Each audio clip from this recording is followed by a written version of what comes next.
So first of all, I gotta amend something that I said in the last episode, or 2 episodes ago actually. I said that it was that the people that are now making Twilight Princess HD were also responsible for the Wii U version of Deus Ex. Is that wrong? That is actually very wrong. Oh no. Because that was, I think, Straight Right or something like that. Okay. Whereas Tantalus, the people that are actually making Twilight Princess HD, the only really noteworthy thing they've been responsible for in the past are Funky Barn, the Wii U launch classic. Dang. Yeah, it's a classic. And South Park Rally for the PS1. So expectations right back down the drain. Yeah. But we don't have to worry about that for a while. Right now, we're still worrying about where we can find that dang ship. I mean, really, all they've got to do is, you know, take what already exists and move it, right? Right? You know, that you say that, but it's easy to get that wrong. There are many bad ports out there. Yeah, I know. And also, I don't know, for full price, I kind of want a little more out of my HD thing, you know? Yeah, I guess.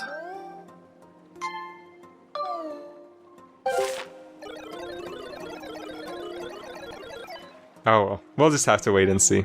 Yeah. Anyway, for now, there's only one place we have left to check to see if we can find the boat, and that is at the scary pirate stronghold. Oh no. Oh. Music very appropriate right now. No, not anymore, but... I'm scared, Jordan. Oh, me too. Hold me, Dex. This place, kind of distressingly close to this dude's home. Yeah. I bet they didn't tell him that when they sold him the house. It's got a lovely vista of the sea. What's that building over there? Oh, don't worry about that. It's just a shark statue. Don't worry about it. Yeah, don't worry about it, man. It's fine. And I bet nowadays he's kicking himself over that cheap deal he got. Yeah. But at what cost? Yeah. I mean, at the time, he probably thought his house was so cheap because it was really hard to get up here, and now look at him. I mean, like you say, at the time, but really, actually, that's now. Oh, you're right. But not anymore. Yeah. So first things first. Okay. Yeah. It's been a while since we've seen this, buddy. It's been a while since we've seen this, and we gotta head right into this shark's nostrils. Oh, no! Oh. I really wish the rupee you got inside here was a single gold rupee, because then you'd be gold digging, but... Beetle booger.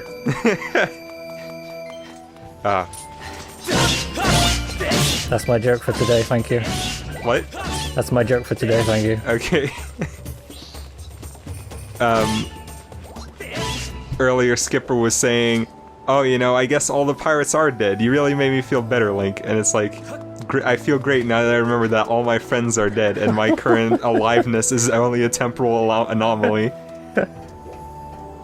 Yeah, that's not a great consolation. No. Well, those keys were they were electro keys. Have we seen those before? Yeah, they were also in the previous Lanayru dungeon. Oh, okay. I just didn't remember them, I guess.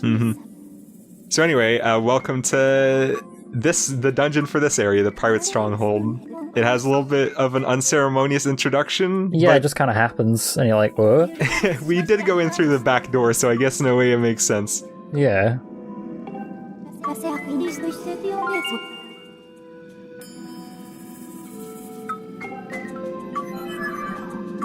So it looks like our big mission in this dungeon is we gotta find a time shift stone and somehow get it to that pedestal. Maybe there's a boat inside here. That would be good. And then if we move it, the outside of the building just turns into a sea and it falls down. Oh, that would be less good. Oh no. Oh it's no. The hardest boss of the game again. This one's not as bad because you can actually Metal Gear Solid your way into their tiny cone of vision. And then you only have to take care of one at a time. And speaking of Lizalfos, another thing I was wrong about is that you can actually block their tail swing attack. Not that one, but the one where they sort of jump in the air and do a spin. Oh, okay.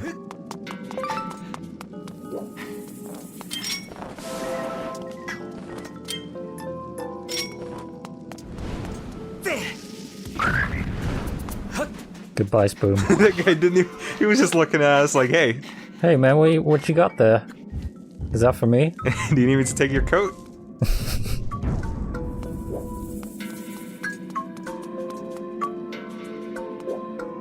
Oh. Oh. Ah.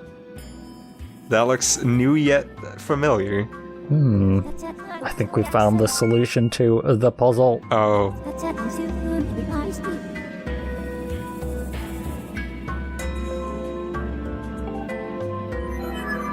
So welcome to the greatest video game mechanic of all time. We now have a mobile time shift stone that we can take with us, and it affects the environment in real time, like this little fence. Man, it's so good. It is... Man. You know, I like Skyward Sword a lot, Yeah. and I think most of the game is really good, but Lanayru Desert consistently makes the rest of the game look like amateur hour. I know, yeah.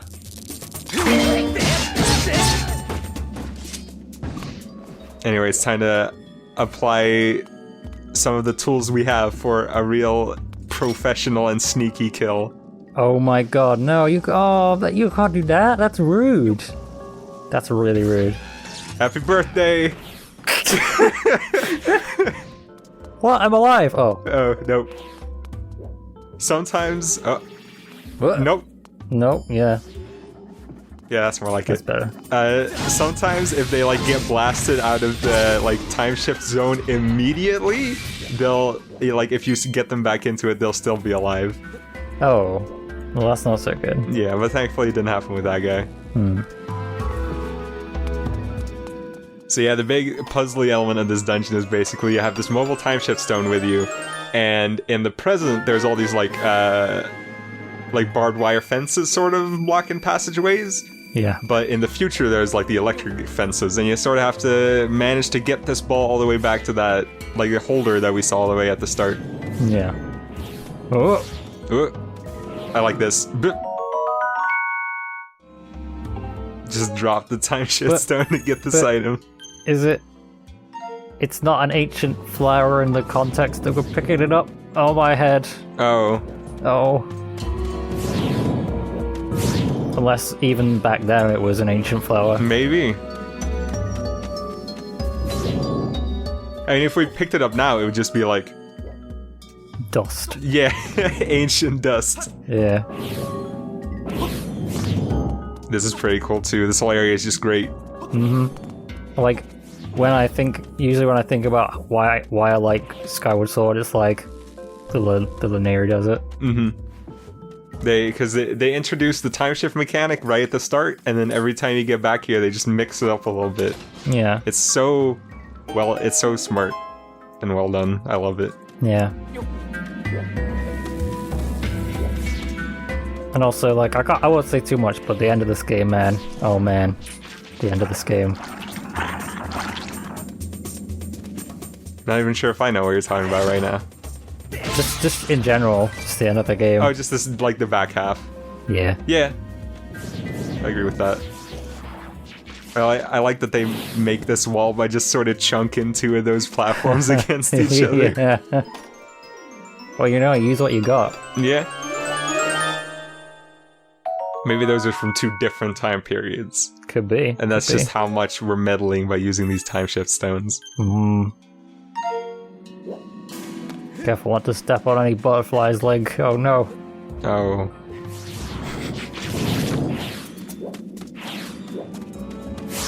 Have you ever seen the movie The Butterfly Effect? That was a reference Right. to that, but no, I have never actually seen it. Alright, so it's like... It's a really bad movie, Yeah. but there's this really incredible alternate ending to it that was like cut because I guess the producers thought it was too edgy. Yeah. But basically at the end, Ashton Kutcher's character realizes that no matter what he does, shit is always gonna get fucked up. So what he does is he goes back in time to when he was still in the womb and strangles himself with his I own think we were talking umbilical about this the cord. other day. Oh, were we? I think we were. It was either that or bizarrely, this was a separate conversation that I was having with Vile about the exact same movie. I don't think we talked about this, so that must have been it. Oh my god. everyone else has seen this movie and knows about this alternate ending except for me. It's just one of the all-time great, like, ridiculous endings. That is ridiculous. And also in the movie, like, the main character has, like, an older brother or a sister that all, like, died in childbirth. And in that alternate ending, you can hear the mother screaming, "No, not again." Oh my god. Yeah. It's weird because, like, the rest of that movie is, like, pretty grim in that, like, early 2000s blue filter way. Yeah. You know what I'm talking about? Yeah, I do. I know exactly what you mean. But that ending still feels super out of place. Whoa, what was that noise that spoon just made just then? That's not Super Mario. Oh, yeah. Oh my god, that noise. Yeah. It's so good. I really like that he spawned in with his cheeks still puffed out. Yeah. He held his breath for 1,000 years. Dang. Well, no, it's more like his time period didn't exist for a couple seconds. I guess so. It's hyperbole for the sake of comedy, Jordan. Come on. Oh, I'm sorry.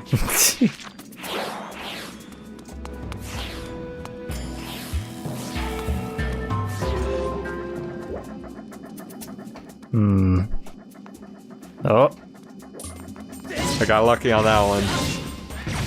trying to be sneaky, hiding in the corner. Looking at the corner like he did something bad. Oh Put in man, the these naughty beams are never corner. gonna get me. Ah, shit! I call bullshit that laser's traveling into the future and the past. Yeah. I know light travels quickly, but Jesus, that's fucking bullshit.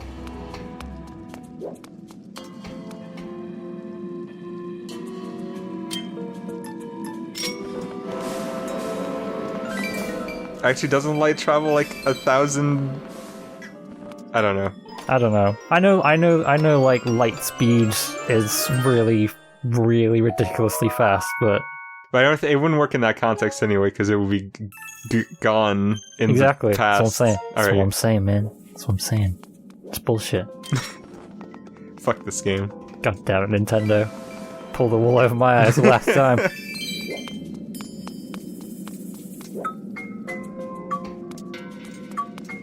See, if a game's mechanics aren't 100% within the laws of physics, then that means that any difficulty that comes up is unfair, and I'm gonna get mad about That's it. how it works, yeah.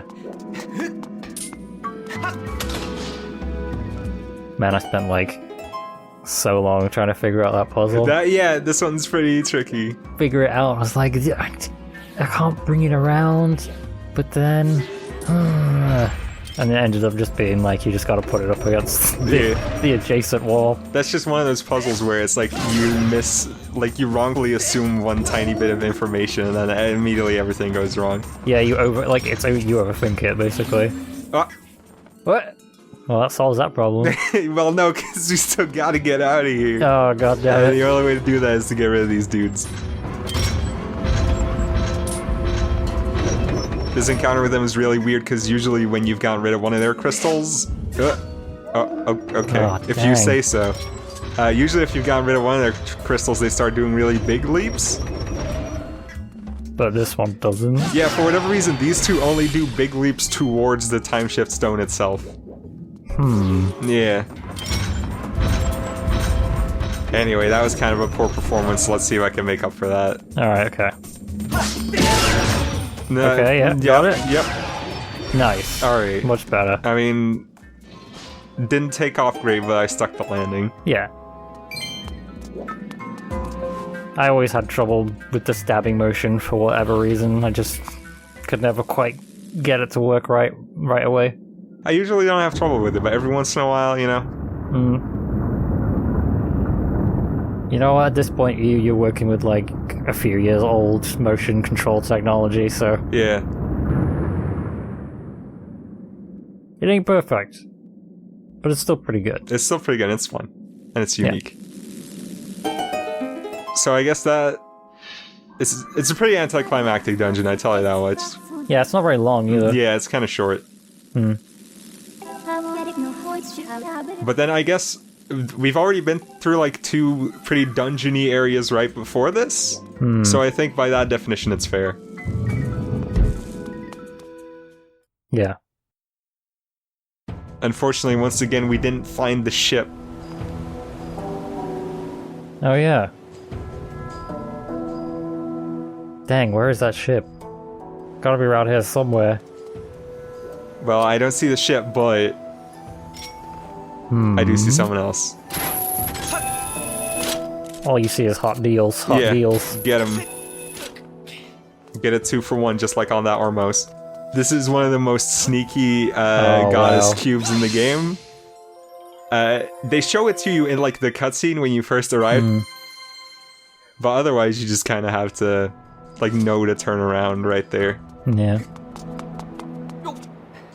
It's just one of those things where you see it, they show it to you in the cutscene and you're staring at it squinting like, how the fuck am I gonna get that? Yeah. It's a good thing that shark mouth opens up. Yeah. Oh, that looks like part of the sail. That, yeah.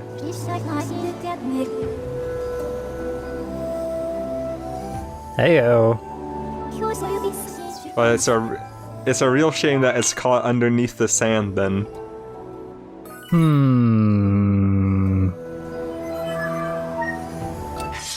If only we had a way to get rid of the sand. So, if you like jump off of the ledge when you get the goddess cube, you can actually just not talk to Fee and get like the dousing for the ship. Oh, right, okay. And then you can head on over to your boy Skipper and he'll give you an additional piece of dialogue. Okay.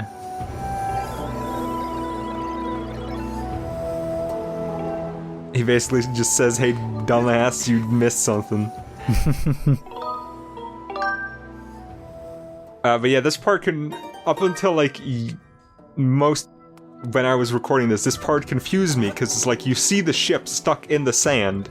Yeah. And it's like, but there it is, and then you have to go find it somewhere else. But I guess the version that you get to is the ship from the past, maybe? Yeah, I guess. I'm not really sure. That's the ship in the present, so we're gonna find the one that's in the past. Yeah. But even that doesn't really make sense, and we'll find out why when we get there. Man, time travel. It's a mess. Don't do it. No, it always hurts my brain. Yeah.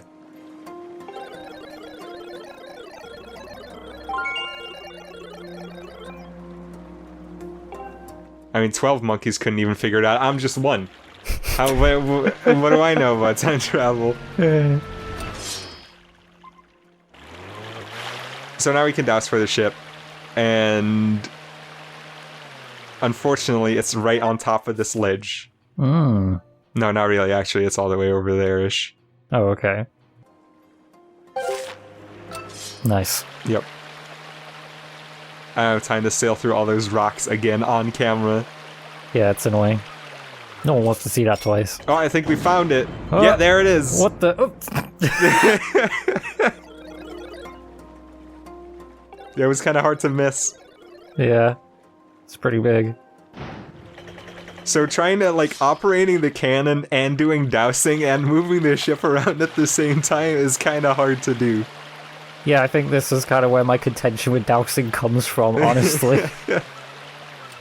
While this whole section of the game is really good, this part's kind of hard, actually. But yeah, look, even this ship is still in the past, so... Or in the present, rather, so I don't... Maybe the bit before it's like just a part of the ship? I guess so.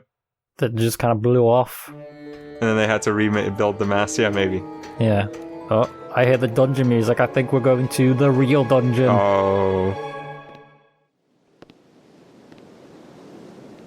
This is not a dungeon, it's a ship. I've been had. I'm sorry that I had to have you, Dex. Hey now. You're an all-star. Thank you. So yeah, guess what? I lied through my teeth earlier. This is the actual dungeon. Oh. Even though it's less of a dungeon than the pirate stronghold was, but you know, it's always nice to mix it up a little. Yeah.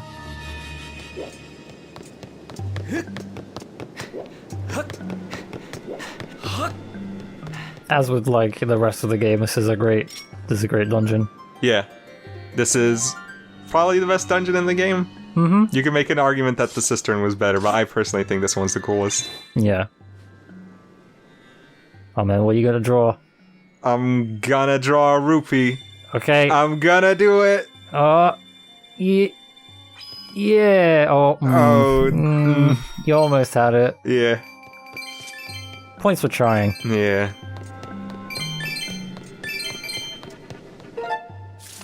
So there's 2 passageways in here, and the one on the left, like, there's nothing there. There's nothing to find there, and over here there's a door. Okay. And some keys. Oh, gee whiz. Gee whiz, I wonder which way we're supposed to go. I guess it's just there for symmetry, I don't know. Yeah, probably. I would do stuff like that too. Because really, they could have put a door right over there just fine. Yeah. Goodbye, Spoon. Farewell. But when he died, a skull popped up, so it's okay. I feel no remorse. Okay.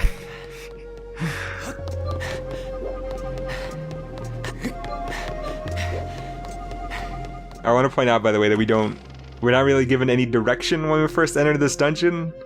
But there's really only one path that you can possibly take when you first get here anyway. Yeah.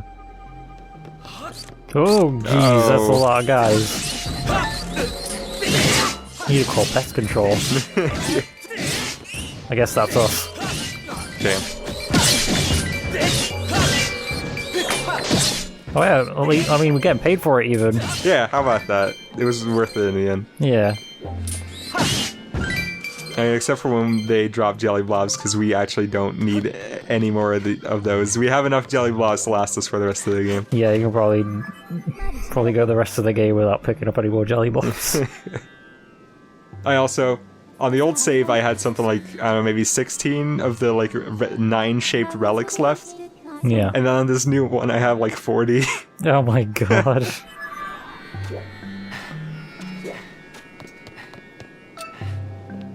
There's a lot of chests in there. Check out that booty. Oh man. I bet Link's salivating right now. He's like, oh, I must open them all.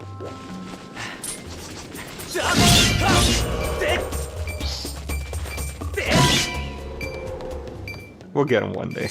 Yeah. I do kind of like how at some point Nintendo obviously realized that like just having a chest in like someone's house and just kind of opening it and taking it is theft. Yeah. And then you just don't do that anymore. Well, this is sort of like the skipper's home away from home. Kinda, yeah, but like they do kind of put the chests away from sort of civilization. Yeah. You get me? Yes. So they're always in like dungeons or in the middle of a forest. They're never like in someone's house and you just like take their money. Mm-hmm. So there was one of those switches that we need to hit 4 times in like the correct order. Mm-hmm. And you could see right next to them there were these helms, and they had like the red parts of them were like pointing upward. Mm-hmm. So you can see like these also have red parts. Yeah. And then the parts that are colored blue are obviously the ones we have to hit. Yeah. I think it's pretty good, you know, requires a little bit of observation. Oh yeah! What? What the? See you, Space Cowboy. How do you do that? Aww. You're gonna carry that weight. I would have left him. He's obviously special. Yeah, I guess so. Now, if we had left that one would have turned into a Molder Rock by the time the next Link rolls around. Oh no. Maybe that very Araka turns into like the weird walking Beamos from the Zelda U launch trailer. It could be. Oh! Anyway, the one thing about this dungeon that I don't like is that there's a lot of running back and forth because it's basically just one long hallway. Is a good track to pick for this. Yeah. So how about this weather, huh? Yeah.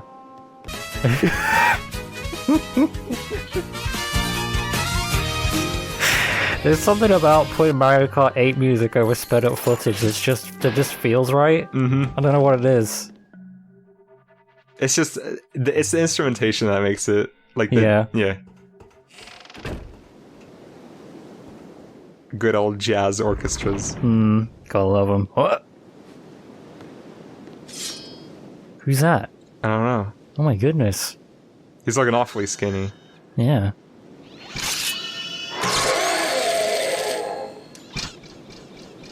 Oh my god. Oh no, it's the guy from Rayman 2. No, actually, this is a really good mini boss. Yeah, it is. Basically you have to knock him off this off the plank, and just by hitting him, and sometimes he'll parry you, and then you have to parry him back. And if he like pushes you back too far, you'll run into that fence with spikes on it. Oh, he's got another sword. He's got 2 swords. Oh man, he saw everything. How do you do that? Well, he's a robot. I guess so. But yeah, this is a really good boss because he's actually pretty like tough. Yeah, he's smart too. Yeah. There's a certain sense of urgency to having to beat him because if you let him walk you back into the other corner, you know, you take damage. And also he has like a pretty good variety of attacks that all have very different shield bash timings. It's a very satisfying boss to fight. I really enjoyed this part too.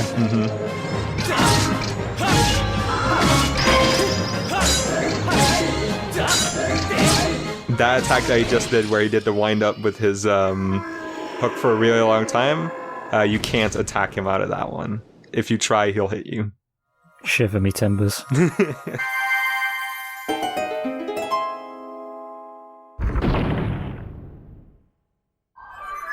I remember the first time I played this, like when when the camera flipped back and that thing started moving, I thought it was just gonna move and push Link off the ship.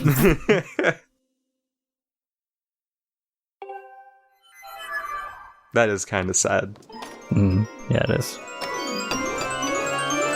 But hey, I guess he doesn't need this treasure anymore, but we do! Wait a second. Arrows do a lot more damage than Deku Seeds. You told me arrows weren't, bows and arrows weren't in this game. And I've definitely never been untruthful in this LP before. Never. Not once. I honestly, though, when you said they weren't, I believed you. And I couldn't remember whether they were or not, and I just didn't bother to look into it. Yeah, you get the bow and arrow really late in this game. Which I think is good, because in Twilight Princess you got it like 2 hours after the slingshot. Yeah. It was like the training wheels. Yeah. For the bow and arrow. But yeah, now at long last we got the bow and arrow, and next video we're gonna make good use of it.